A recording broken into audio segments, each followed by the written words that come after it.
Благодарам, почитувам председателе, почитувам премиер, почитувани министри, колеги пратеници. Имам две пратенички прашања. Едното е за Министерството за животна средина и просторно планирање, односно или за министерот или заменикот. За жал не се денеска присутни тука, па ќе го прочитам и ќе очекувам во ред. И второто пратеничко прашање за министерот за економија и труд Бесар Дурмиши. И бидејќи специјалитет на оваа влада е да се повикува на претходната, сакам да ви олеснам и да ве подсетам дека во ноември 2018 година владата предводена од СДСМ промовираше план за чист воздух како стратешки документ за 2019 година со јасно изразена политичка волја за намалување на аерозагадувањето, спроведување на мерките да се одвива преку еден интегриран и координиран пристап, отвореност на владата и на државните институции за партнерски однос со граѓанските организации, деловните компании и меѓународните организации. Исто така, овој план предвиде за прв пат посебни буџетски средства, исклучиво за намалување на аерозагадувањето. Планот за чист воздух опфати мерки за намалување на аерозагадувањето во Скопје до 50% и приближно толку и за останатите градови во државава со исклучително загаден воздух.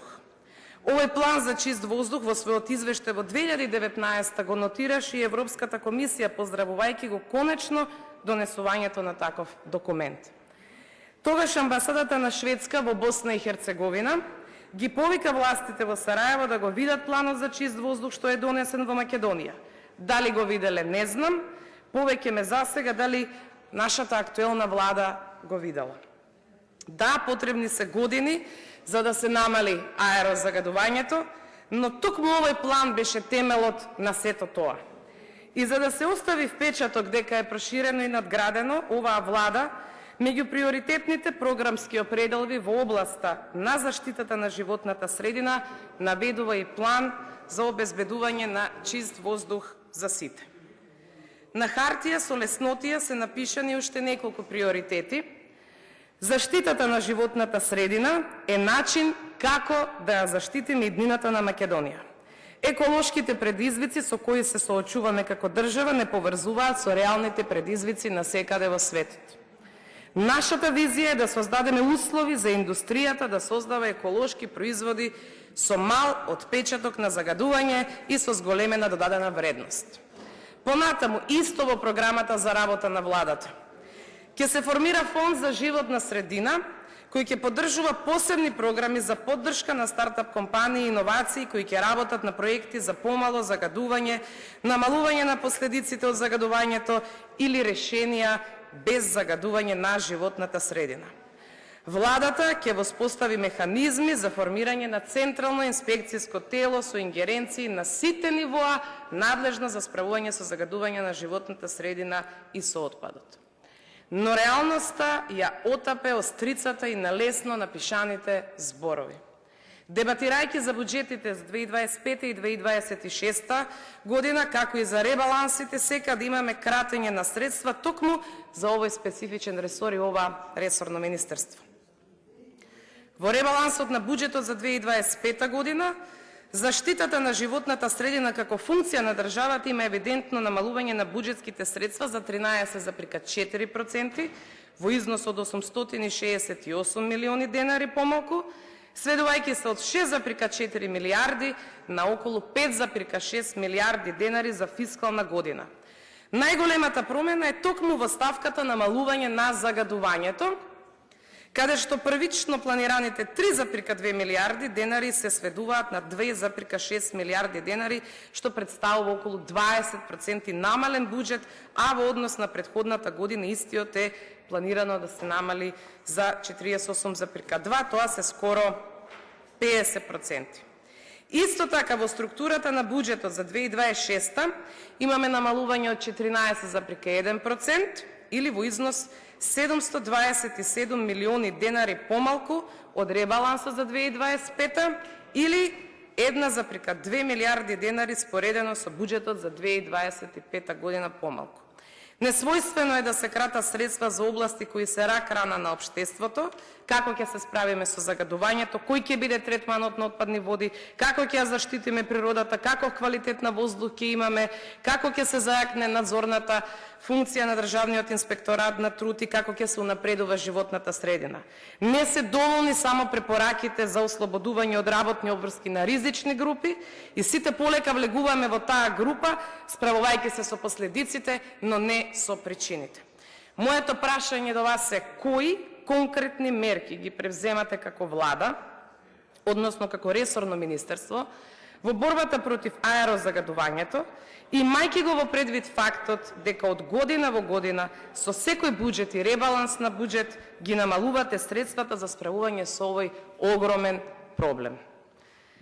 Моето второ пратеничко прашање до министерот Дурмиши. Како една од клучните области на делување во вашиот видоизменет ресор стои реформската агенда, како и во многу други министерства, бидејќи се обврзавте како влада за реализација и имплементација на проекти, односно спроведување на реформи.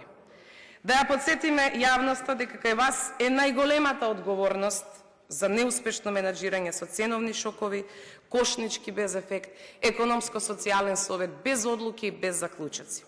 Следствено на тоа е и неисполнувањето на обврските од реформската агенда, а токму тие реформи се многу битни пред се за малите и средни предпријатија, за коморите кои што треба да бидат и ваш партнер.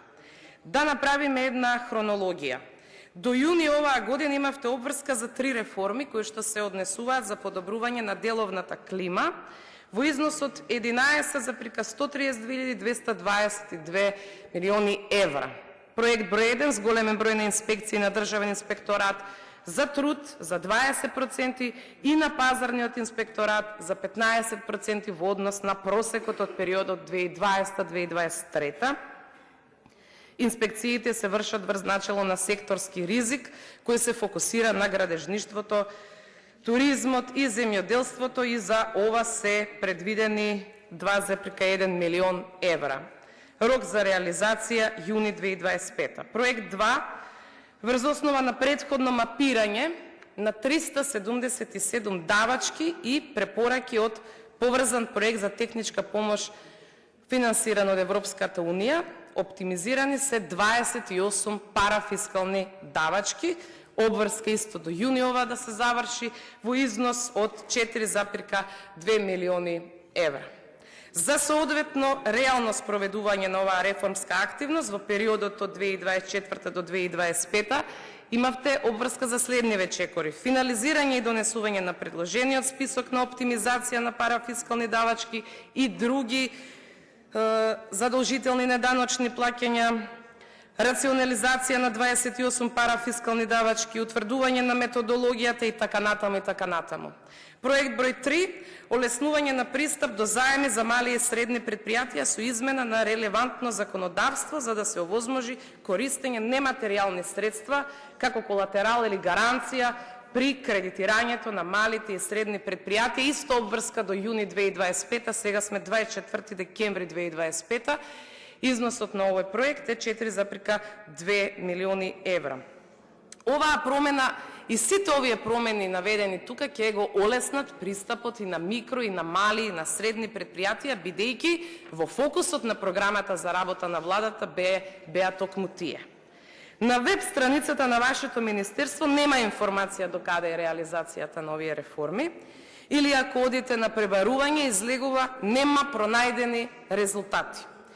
Иако во програмата за владата треба да бидете и транспарентни, и на тоа се обврзавте, и бидејќи компјутерот не може да ви ги најде резултатите, вам ви поставувам прашање: до каде сте со овие реформи кои треба да го олеснат деловното опкружување на компаниите? Благодарам.